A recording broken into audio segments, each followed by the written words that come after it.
What's happening, y'all? It's your homeboy J-Dub with Mason. coming to you with another episode of the Final Call Movie Review Show. Today we are reviewing this summer's horror film, late August release. You could kind of consider this emptying of the movie studio bucket, so to speak. We have Don't Breathe, starring Stephen Lang, Jane Levy, Dylan Minnette, and Daniel Zavato. Each have been in their own respective amount of roles. But to get right down to the plot of the movie, minus Stephen Lang, he plays we'll start with Stephen Lang. He plays a blind man, lives in the gutted out section of Detroit, which is going through its own economic not so great period right about now. Lives by himself, is an old vet. The other three, they're playing kids who are trying to make a living, trying to get out of this place.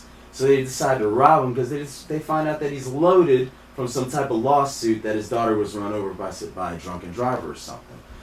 But they quickly realize throughout their plan after breaking into the home that taking a blind man for granted, especially one who's an army vet, isn't the wisest idea. Your senses get heightened non-vet. So, yeah. It's a horror movie on its own to where the point... It's original. If anybody's ever seen any of the old Zatoichi films, old Japanese blind man tales, it kind of goes along those lines. It's kind of refreshing to see an Americanized version of this where it doesn't feel like it's referencing something else, but it's not drawing from it. Like it's its own standalone or very original story. It's got its fair share of jumps, not so much. The cringe moments are what got me, though. It does have a good bit of humor. I can't stress enough.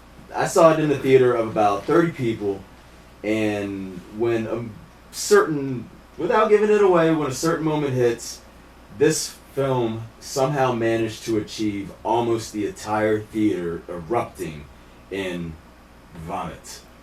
And including myself, which is hard to do. It's definitely got some pretty gross stuff going on at one point or another. Mm-hmm. It's not the greatest movie I've seen by any stretch of the means, but as far as a horror genre thriller type of film goes, it's better than a lot of the stuff that's out there. I'm not really a fan of this genre, and I did laugh a lot throughout it. I saw a lot of what was happening coming to a degree. So to me, it was like somewhat original, but being that this isn't really my genre, I'm not really qualified to state that it was or wasn't so original. But I didn't dislike it. I wasn't blown away by it, but it was almost a pleasant surprise as to how entertaining it was. But as far as intelligent thinking characters go, it was kind of lacking, but I guess that's what makes that genre, perhaps. I don't know. It definitely made me laugh a lot and kept me entertained. Yeah. Yes, sir. Like you said, the comedy and the pacing of it fit for a less than hour and a half movie. Right. And it's... it could have been shorter. It could have been a little shorter. Yeah, it could have been 1:15. But like I said, it was more entertaining than I thought it wasn't. Yeah. For being what it was, and for being original. I've never seen anything like it. So, even though it does have its slow moments, but just the sheer fact alone that a movie achieved probably in other theaters across America actually making people sick. Like that's what it was going for without being torture porn or anything like that.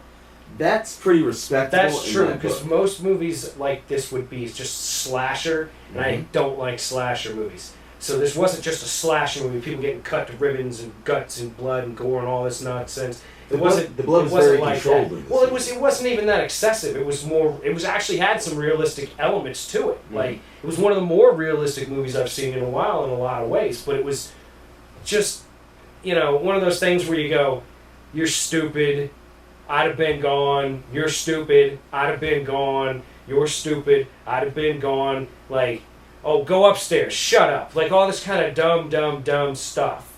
Like, I couldn't take that. So, on a scale from 1 to 100, what would you give this film? I give it, because it does maintain that level of enjoyable campiness and originality, I give it a 74 out of 100. Okay, I'm going to go ahead and give it a 63 out of 100.